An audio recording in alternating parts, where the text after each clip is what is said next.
right. Looks like we're live. I'm trying a new camera here, so if I'm a little distracted, I'm just trying to make sure that everything is properly working. Good morning, Tony.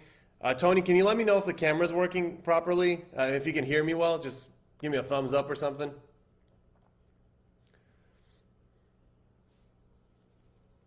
Good morning, Jane. Good morning, guys. Good morning, everyone. So I'm assuming you guys can hear me, right?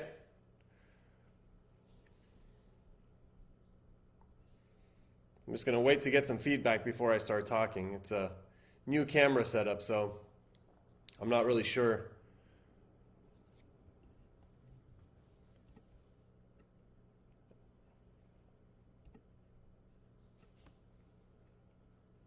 As soon as someone tells me where you can hear me well, perfect. Okay, Tony, that's good enough. Your feedback, all right, got it. Good enough, guys. Thank you so much. I didn't want to. Oh, Faye, thank you. Perfect. Anytime your mom says something is perfect, then you know it's perfect because she would be a critic. But my mom said this sounds good, looks good, perfect, so we're good to go. Like I said, I'm trying a new setup over here, but as long as it works, I'm good to go. Welcome back for another family education and support group, series, lecture, topic, whatever you want to call it. I'm really looking forward to this one. This is something I just did this morning for some of our program participants that are over at Buckeye Recovery Network, the Chadwick House, Ohio House. So I feel like I've already gotten my momentum, my stride going. So you guys are catching me on the upswing of my energy. And for those of you who are here for the first time, let me just tell you a few things about myself. If you watch this on replay and you want to know who I am, my name is Param Nimatola. I have a master's degree in marriage and family therapy. I'm also a licensed advanced alcohol and drug counselor. And I'm also clean and sober. So this matters for some of you watching this, especially if you're family members and you got a loved one going through addictions. I was that loved one not too long ago. It's been about 12 and a half years though, coming up on 13 years and on June 13th. So I understand it from a personal level. I understand it from a professional level, and I understand it from an work experience level. So an educational level. Hopefully that combination of skill set that I have is enough to inspire you, motivate you to kind of engage and watch this and get some value out of this. Good morning, everyone. To everyone that said good morning, appreciate you guys. So this talk is a follow-up on a talk that we had about 4 or 5 weeks ago, something along those lines. If you remember, we had this talk and it was titled the 10 invaluable laws of growth. So I gave you these laws of growth that you need for your recovery process. But now I'm going to give you the keys that go inside all of those laws of growth. And I'm specifically gearing this towards the process of recovery, specifically the process of recovery when you have a loved one going through the program. But if you're, an individual that's had addictions in your own life, this will also apply. So I just did the same talk with a bunch of people that are going through addictions, mental health, recovery process for themselves, and it all applies, because I believe that we're all recovering from something, right? All human beings are recovering from something. The working definition of recovery that we have in these groups is to recover means to regain something that's been lost, stolen, or destroyed. Okay, so I hope you have that written down somewhere, because throughout the whole process, what you're always trying to do is to recover, is to regain something that's been lost, stolen, or destroyed. And we all have that. We all have something in our life that we've lost, stolen, or destroyed. Now, sometimes that happens with your loved ones with drugs and alcohol. That's, they've given it away because of the drugs and alcohol, and it's caused consequences in their lives. But sometimes we lose things without drugs and alcohol. We lose people without drugs and alcohol. We lose our connection to ourselves without drugs and alcohol. So I believe we're all recovering from something. And before I get into this talk, last week we were saying, the first day of the spring was coming. Well, this upcoming week is actually the official end of the first quarter of 2021. So before I get into my talk, I just want to do a little recap with some of you, because I have a good group of, there's about 13 to 15 of you that don't miss this regardless. So my question to you, the ones that are, the devout followers, is go back to the month of December when we were doing this And we started to think about the year 2021, and we started to think about personal and professional goals that you may have for yourself. And do a little spot inventory checklist. Not right now, but maybe in the next few days. What goals did you set for yourself for 2021? And now that a quarter of the year is over, now that 3 months of the year is over, how much progress have you made towards accomplishing those goals? Has it been 25% progress? Has it been no percent progress? And get honest with yourself, because the beauty of it is this, is I believe in new day resolutions. You can make a resolution today to have a different day than you would have had. You can make a resolution tomorrow to change, transform, the day after that to change and transform. So just all that being said, if you haven't done what you need to do, it's okay, but roll up your sleeves and get to work, because 25% of the year is over now, right? And some of us don't have anything to show for it in regards to our accomplishments in terms of what we wanted to do, what we set out to do, okay? So all that being said, this is the 10 keys to consistent growth in the recovery process. So all of you are recovering right now, right? And we've established that. However, not all of you recover at the same pace. Some people grow. If you go to 12-step groups, you've seen people in there that have been there for years and years and years and years, and they haven't done much with it. What's up, Julian? I have to say a special shout out to you. Thanks for being here, bro.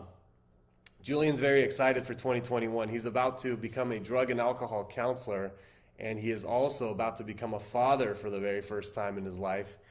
He does have 3 children, that he raises with a significant other. So, but he's about to have his first son. So let's. That being said, Julian, happy to be here. We're talking about growth. This is something you definitely need to hear too, because we all need to hear it. And let's get to it. So the 10 keys, key number 1, and if you see me like distracted, it's because I have a new camera set up. I'm looking at my computer down here, but let's get into it. The first one says growth is not an automatic process. Growth is not an automatic process. So just because as a family member, you have entered the recovery process for yourself, just because you are watching this right now, just because you have began your journey of recovery, does not mean that you will automatically have growth in that, right? Just because people expose themselves to something, just because people participate in something, doesn't mean they're actually going to grow. It's what you do with that, the practical application of this information that you're receiving right now. The times you set aside for yourself throughout the day, throughout the week, to consciously and deliberately, with intention, to see how am I going to grow in my personal recovery. And what are some of those things? A lot of you come into the program with a lot of guilt, with a lot of shame, with a lot of inability to set boundaries, with a lot of codependency, with a lot of challenges with articulating and communicating your emotions. You come in with all that. And just because you're in these groups and just because you're participating in recovery doesn't mean all of a sudden all your guilt and shame is going to get processed. Doesn't mean you're going to become this really master boundary setter. Doesn't mean you're going to be able to effectively communicate. You got to do the work, right? And we say this, by the way, to any individual that's in the program. Just because you're coming to groups doesn't mean you're going to grow. What are you doing with the information you're getting? The practical application of the knowledge is where the growth happens. So the first key is to remember that growth is not an automatic process. If it wasn't, everybody that just gets older and older would be growing more and more. However, don't we notice the almost the inverse of that? People stay stagnated and people get stuck and people regress and people move backwards in life. Have you ever seen someone that you've known like 20, 30 years ago and you look at them and you say, damn, what happened to you? You had so much hope and potential. Where'd you go? Isn't that a weird phenomenon when that happens? And that's because growth isn't automatic. I always say just with the passing of time, and we'll talk about that one in another one, it just doesn't mean that people grow. So please be mindful of that. And you have to set time aside for yourself for growth, because we all know we're human doings. We're busy. We do things. We're worried about pandemics, and we're worried about health, and we're worried about finances, and we're worried about our loved ones, and we're worried about all the different things in life that we're worried about, right? If you don't set time for your growth, set time aside, prioritize it, it's going to get washed up in the rest of the chaotic schedule, right? There's no part in your schedule that just says, hey, this is when you're supposed to do your growth, your personal growth. If you don't do it for yourself, it's not going to happen. So it's very, very important to kind of do that. And the next one that I have is growth is the great separator for those who succeed and those who don't. So again, the definition of success is very, very open-ended. Each one of you watching this right now, there's 17 of you on, each one of you have a different definition for success. However, within that definition, people that are constantly committed to personal growth in their recovery process, in their life, in all of their affairs, are people that tend to separate themselves from others. You have all gone into the recovery process with like a cohort of people, right? Like cohort meaning a group of people that are going through the same experience at the same time, different parents, different moms, different dads, with loved ones that are struggling with addictions. Or you yourself came in the recovery process and you just, with a bunch of people getting sober at the same time. Have you noticed how some people really excel? Some people kind of move forward and kind of move back. Some people just stagnate and some people regress. Why do you think that variance exists? Because some people are committed to growth and some people aren't. Like when a person comes into recovery, and by the way, I am talking to you family members. When you come into recovery, if the same person, check this out, that came into recovery stays the same, despite of all the information that's being thrown at you and everything you're learning, if you choose to stay closed off to it and not actually apply it, that same person will actually end up taking you back outside of recovery. But if you come into recovery, absorb and be a sponge and take in all you can and use the practical application of the knowledge and the tools given to you, that person is going to transform and that person is going to progress in their recovery, move forward. And when someone else comes in, oh man, this is where the magic happens. You're able to give your experience, your strength, and your hope to the next mom or dad or spouse or grandparent or niece or nephew or whoever it is that's wondering what the hell's going on with my life. I can't wrap my head around this addiction stuff. I keep giving this person another chance. They've taken all my money. They've taken all my health. They've taken my sleep. They've taken my sanity. What do I do? Well, guess who's going to show up in that moment? You. But that's only if you actually do what you have to do to transform and to grow, right? The next one that we have is growth takes time, but the passing of time does not equal growth. So I think for the past like 3 or 4 weeks, at least a few minutes each week, I've shared about this. Experience doesn't mean anything. Now, I know a lot of people that have experience in life often get offended at me because maybe they're older than me, or maybe because they hold on to the fact of how much experience they have. But think, when you close your eyes back and think back at the addiction of your loved one, right? All the days, the weeks, the months, the years of repeating the same cycle. And as we all know, doing something, expecting different results is the definition of insanity. So did that experience mean anything? If it did, then why would the cycle keep continuing? So what does mean something, and this is where hopefully if you've been watching this, you've learned this, that reflected experience means something. So the passing of time creates experience. However, reflected experience, which means you go through something, you pause. You remove yourself and you look back at the experience objectively. Objectively means you remove your emotions from it. And that's why a lot of times family members can't do that on your own. Because how do you remove your emotions when you're triggered and the person that triggered your emotions is the person you love the most in life? You know how hard it is to be objective when it comes to your kid? How hard it is to be objective when it comes to your spouse, your parent that's under the influence of drugs and alcohol or relapsing? It is almost impossible. That's why therapists don't do work with family members or loved ones or people they know intimately, because you can't be objective. So when you go through an experience, your experience doesn't mean anything until you sit with someone, talk with someone, support group, counselor, and you look at the experience objectively. And you look and see what you learned from that experience. That's called reflected experience. What did you learn? What would you do differently? If the same situation came up again, how would you respond? And once you get to that, then your experience means something. Then your experience means something. So the passing of time does not equal growth. Just because you have a lot of experience going through the addiction recovery cycle.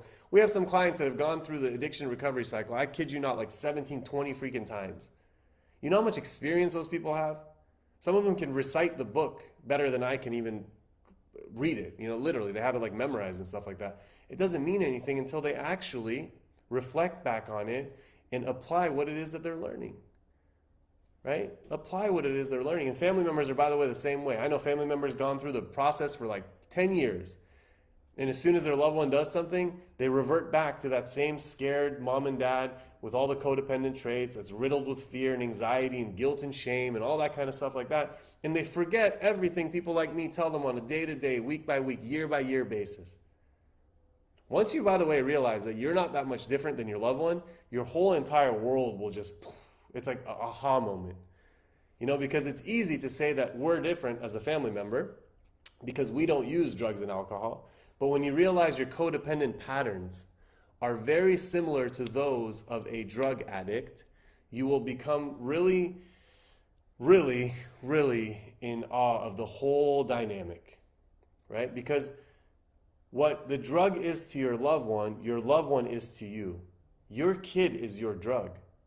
The same way your highs and your lows and your, this and that, you just hear their voice and you're like, I feel good now. It's the same thing that happens with the drug addict. And you can ask them one day if you guys have that close communication.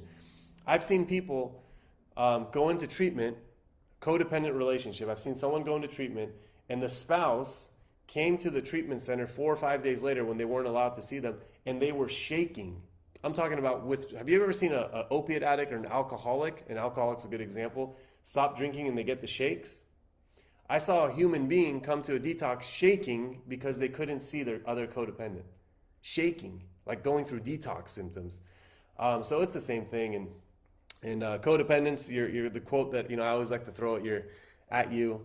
And by the way, I'm never talking down on codependence. The substance abuse counselors and therapists of the world and social workers of the world, we're just like professional codependents, as some like to say.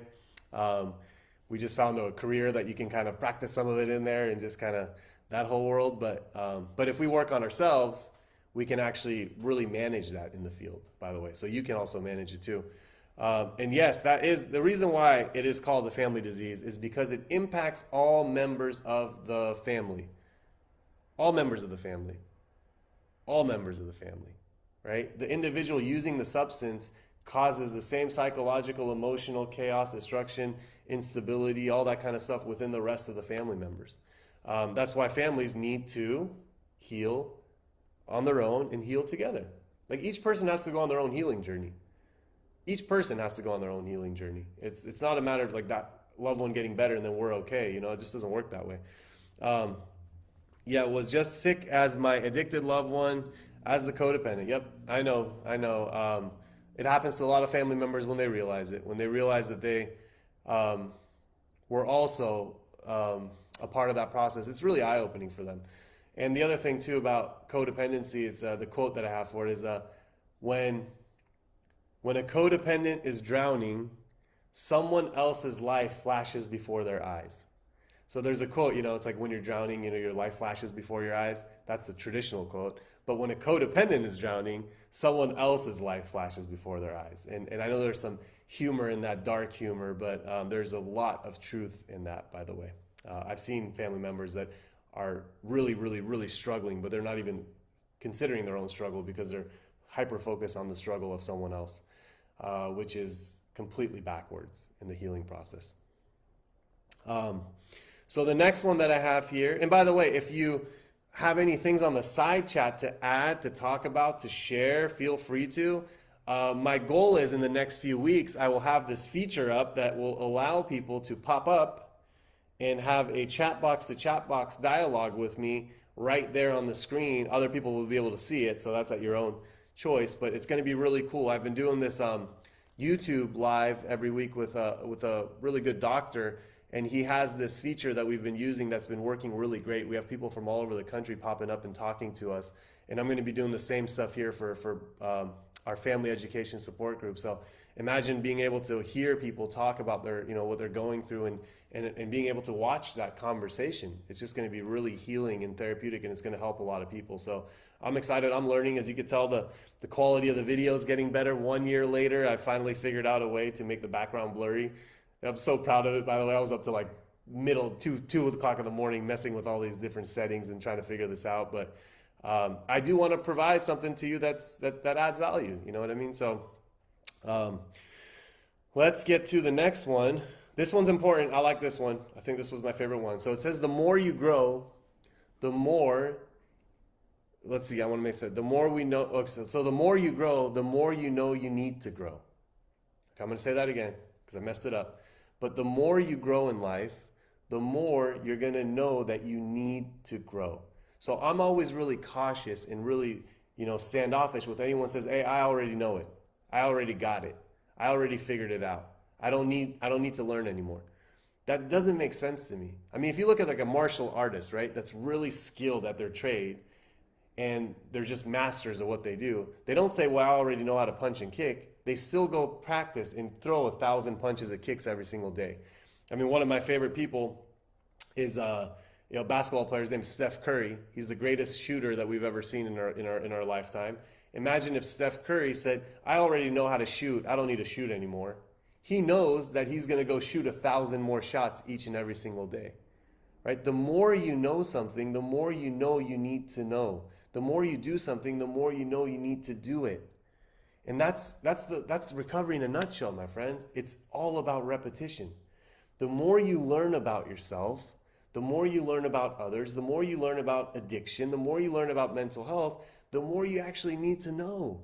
Because it doesn't end. It's an endless supply of knowledge. Like self-knowledge is endless. When someone says, "I've already done all the work on myself and I've gotten there." No, you didn't. Have you ever looked up at the sky and looked up at the stars and looked up at the galaxy and ever wondered like how endless all that is? Or if you watch those documentaries about the deep sea, how deep and just how expansive the ocean gets? The human being, the human mind, the human soul is just as deep. We can take that same journey that we can go out into space, into self, that same exploration into self. So when people say, "I've already worked out my issues, I've already figured it all out," they're barely scratching the surface. And so is the recovery process. Because the more you know about yourself, the more is going to get revealed. The more it's going to show up in your life and the more work that you get to do. And that's where all the magic happens, It's I'm always on this constant, and Tony wrote something there that's pretty good. And Tony, by the way, is a counselor too here with a lot of years experience, somewhere around 14 years of sobriety, a lot of years of experience, man, just a good dude. But he wrote, "The longer I stick around in recovery, the less I realize I know." And it's a humble statement to say because he does know a lot about the recovery process, but it's a lot of truth. The more he realizes he needs to know, the less he knows, because the more we know, the more it gets revealed. Have you ever done a Google search on a topic that you don't know anything about? Like nothing about. And you say, "Hey, what is it?" So you put a little Google search and it says like 2,846,000 different things found. And you're like, "What?" And then you click on one of them and it takes you down another black hole, and you click on another one, it takes you down another black hole, and you click on another one, it takes you down another black hole. And it's like, how much information on this one topic is there? Because the more you know, the more reveals itself. And we're the same way. Do a Google search on yourself, not a real one, Google internally, and see how many pages open up. You know how many chapters of life you've all had? Everybody watching this, you've had so many chapters, so many characters, so many twists, turns, blind twists and turns, so many ups, so many downs, so many, God, so much beauty, so much pain. You know how deep that how much you can expand that when it comes to all this stuff. So, but yeah, that one's really, really important. And I talked about this the other time. The illiterate of the future is not someone that can't read or write. The illiterate of the future is someone that can't learn, unlearn, and relearn. Okay? It's a really powerful quote if you think about it. So you have to be able to, at some level, you've learned a lot of things in life, and you've been programmed a lot of things, sometimes by people that didn't know what the heck they were doing. A lot of times family members, parents, they didn't know, they did the best with what they knew how to do, and that you learned a lot of stuff. But then are you willing to unlearn some of that stuff? Are you willing to unlearn some of the negative things that you learned? And then are you willing to relearn? And we're never too old to relearn, I'll tell you that. Like, learning isn't just made for kids. If you don't learn something on a regular basis, you're pretty much just waiting till the end of time. We can bring out that youth-like mentality by constantly learning, relearning, unlearning, all that kind of stuff. So please remember that. And The next one says growth equals change. So you will never change anything in your life unless you do it daily. Okay, so let's talk about that right now. All of you watching this, recovery is what you're doing. You're trying to regain something that you lost, stolen, or destroyed. You're trying to change something in your life. You're trying to have some growth. You're trying to improve. Are you consciously doing it on a daily basis? Are you just watching this one talk Saturdays from 10 to 11 a.m. Pacific Standard Time?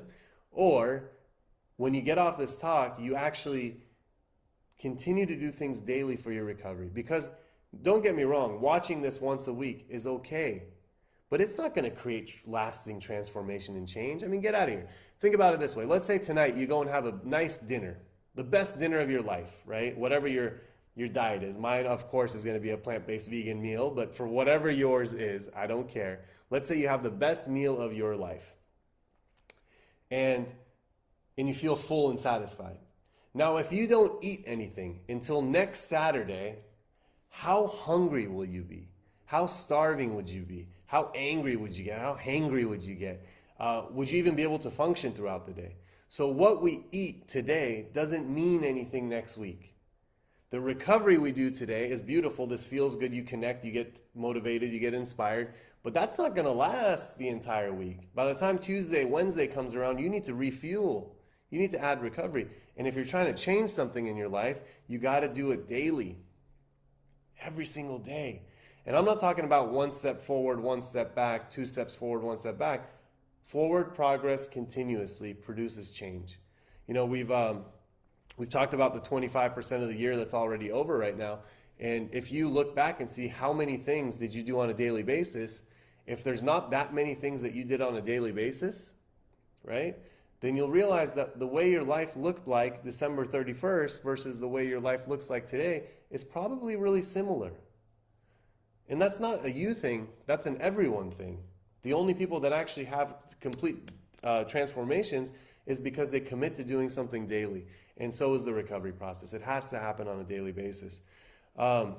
This next one, number 6, is growth. Let me have a quick drink real quick. Juice time, as you guys know. It's actually working, man. I mean, my complexion, I feel better. I'm healthy, I'm really healthy. So this one is a lot of lemon, so it kind of makes it a little weird, but it's got carrot juice in it. It's got turmeric in it. Turmeric, as you know, as I share, is anti-inflammatory. It actually really helps with that kind of stuff, especially if you're exercising. And it has ginger in it. You know, that really helps with just the immune system and that kind of stuff. So cheers to y'all. Thank you for watching every week. My goal is that each of you are going to be drinking one of these or similar to these while watching this. Imagine that, like, we eventually get like 100 people on these lives and there's 100 people simultaneously drinking juices on a Saturday morning. Better than being hungover, having a drink, I'll tell you that. So the next one right here is growth on the inside fuels growth on the outside. Okay? So you all, your original reason you started watching this was because of, for the family members here, is because you have someone that you love near and dear to your heart going through the addiction process. And you want them to change and you want them to feel better and you want all that kind of stuff to happen, which my hope is that happens for you. However, growth on the inside fuels growth on the outside. So when you change, the world around you will start to change. And it has nothing to do with their sobriety or not. When you change, the way you view the world, the way you engage with the world, the way you interact with the world, and the way you experience the world will change. Therefore, your world will change. Growth on the inside produces growth on the outside. And also, in the program, we always talk about attraction rather than promotion. A person who is attractive, a person that's transformed themselves, becomes attractive to other people. Other people will ask them, I want what you have. How did you go from the person you were, who was angry, who was frustrated, who was full of fear, who was, just draining all, and like just had no vitality, to the person you are today? Tell me your secret. What's your magic sauce? How did you do it? There is some value to that. So, and also peace on the inside creates peace on the outside. When you're at peace with yourself, you're at peace with the world, and all of the people, places, and things in it. Have you found internal peace yet? Are you working on finding peace with yourself? Is there conflict within yourself that you need to find and work on and address and process through in order to just be okay with yourself? Because when you do those two things, when you have growth on the inside and peace on the inside, the world will be different. It will be different. And that's kind of the commitment you have to yourself in your personal growth. And the most important question that we should all ask is not what am I getting out of this, but what am I becoming out of this?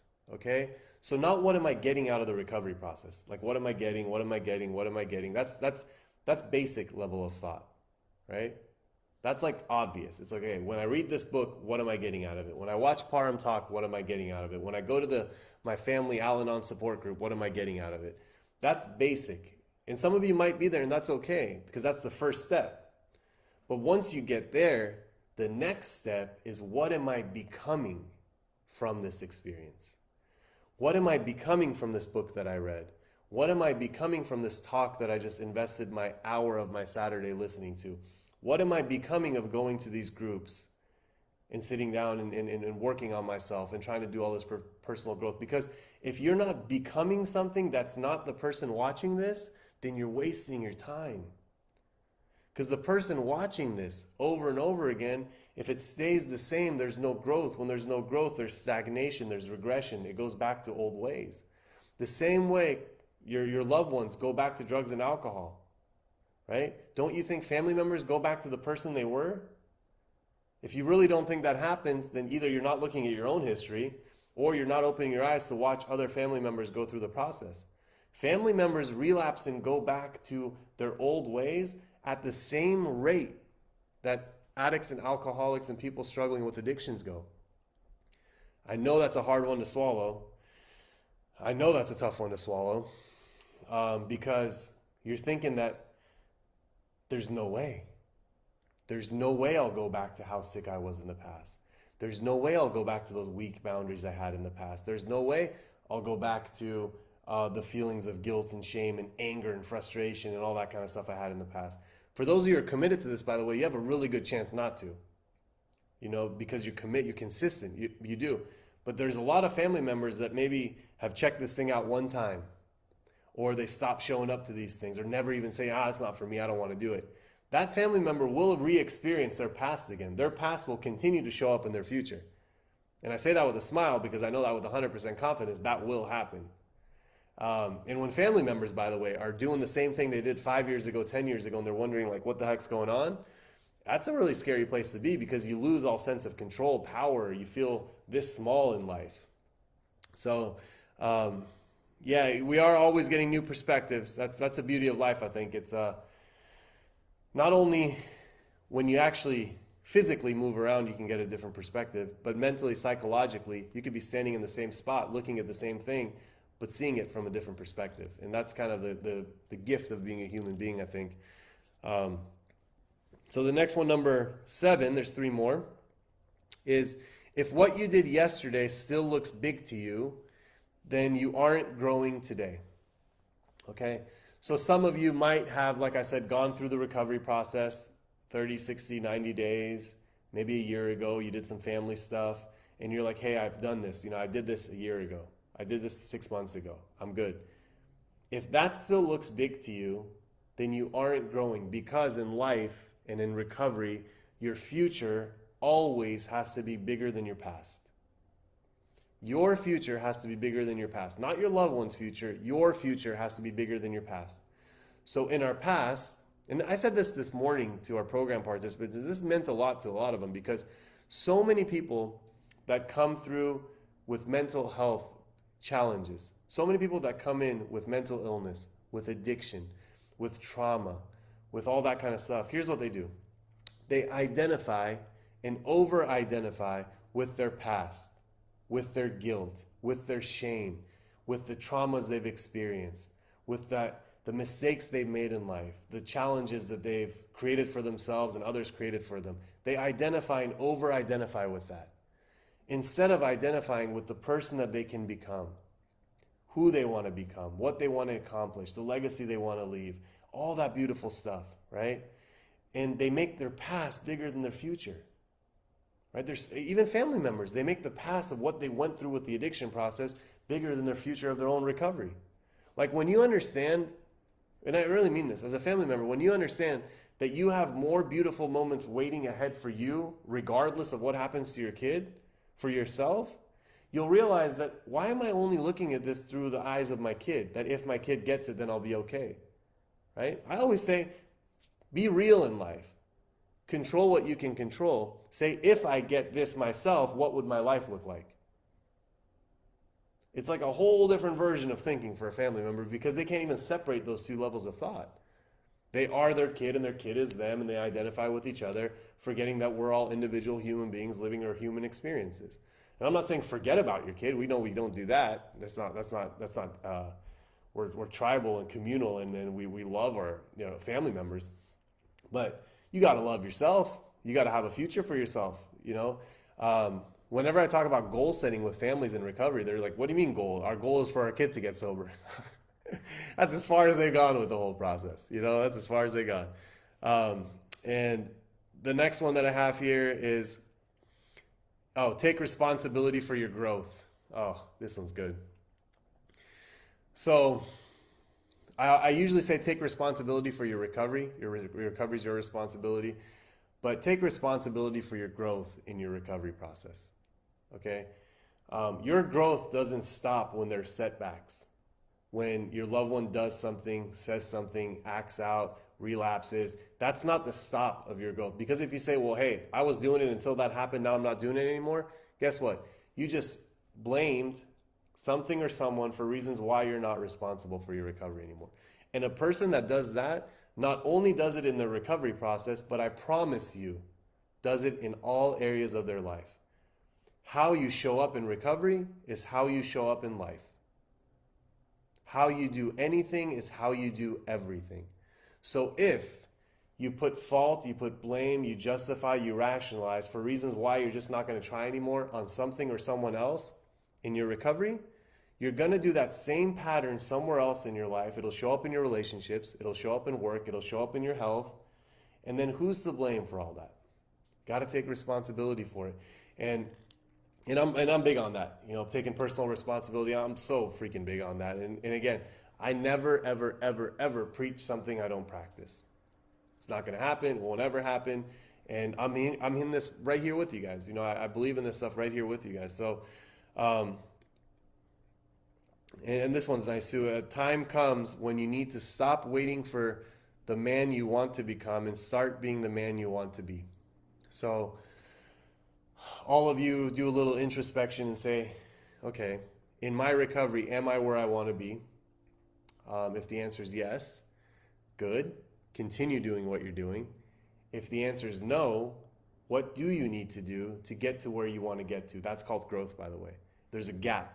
There's this thing called the growth gap. It's where you are and where you want to be, right? Where you are and where you want to be. There's this little bridge over there. There's this gap over there. That's called the growth gap. How do you get from where you are to where you want to be? That's what you have to figure out. And once you figure that out, you got to do everything in your power, in your will, in your energy, effort, direction, mindset to get there. And that's on you. Taking that journey, that you're responsible for taking that journey. And yes, you got to own it. That's a very short. Own it is like, so I'm really long-winded and I go like this to get to a point. I probably just could have said, just own it, and I could have moved on to the next one. But I got to kind of have a little theatrics here, or else it wouldn't work. The next one that I have here is determine which areas in your life you need to grow. So obviously, number one is recovery. If you're watching this, it's number one is your recovery. You have to put your recovery first. Everything else comes after it. Your own recovery. You put your personal recovery first, and everything else goes after it. Whatever you put above your recovery is often the first thing that you lose. Okay? So, when human beings are trying to get off drugs and alcohol, we tell them put your recovery first. But if they put their job first, if they put a relationship first, if they put their money first, if they put the gym first, whatever it is, when they put all those things before their recovery, they end up losing those things. which leads to losing the recovery. So putting the recovery number one is just, it's crucial. And same thing with family members. That means you put your recovery above your kid, by the way. Above your kid. Your recovery goes above your kid, or your spouse, or your grandchild, whoever you're watching this for.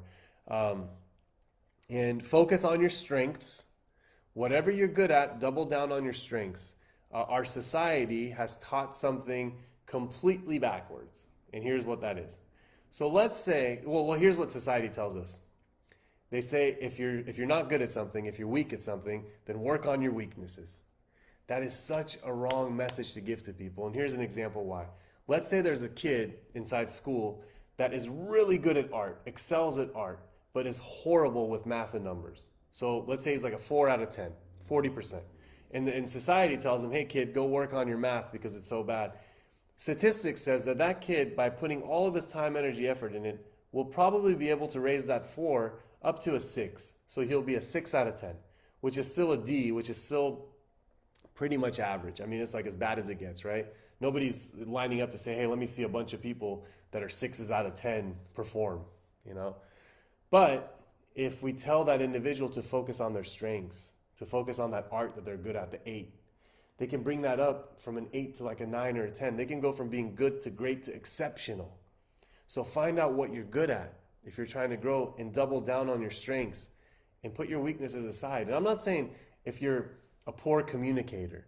I'm not saying if you don't know how to express your emotions. I'm not saying if you have some weaknesses that you shouldn't address at all. You have to get everything to a basic level. Like if you're not good at numbers, you got to at least get to adding and subtracting and doing some basic stuff that you need for function, being able to budget, that kind of stuff. However, the algebra 2, trigonometry, the calculus, all that kind of stuff, there's no need for someone to learn that stuff. There just isn't. So you have to get to a basic level of communication. How do you articulate what it is you're feeling? How do you say it in a way that you take responsibility for it? How do you listen? You got to get all those. But you don't got to become a master communicator. You just don't have to do that. And the last one that I have is buy into the hot poker principle. I think I've shared this one at some point. It's the hot poker principle is we've all been to the beach. We've seen bonfires, and they have the poker and they put the marshmallow on it and they put it in the flame to heat it up. The heat of the fire and the environment is what produces that marshmallow to melt. Now, if I put that same marshmallow on the same poker and walk around just holding it up in the air, right? Just holding it here, holding it there, will it ever heat up? No. If I'm like at nighttime in the beach, it's freezing cold, is it ever going to heat up? No. Some people in life, they are walking around environments, places, people, things, exposing themselves things to an environment that will never heat them up, wondering why they're not getting motivated, inspired, excited. We have to go create environments that are hot, that are warm, that can get us lit up, that can fire us up. And if you don't have that, you got to first of all find, what are you doing with your time? Are you exposing yourself to things that get you excited? Like, for example, some people watch this and they tell me, hey, after I hear you talk, I get motivated, I get inspired. Now, because if this is the same principle, maybe this for them was the hot poker. Maybe this for them created that environment. And maybe without watching this, they would have been on Netflix.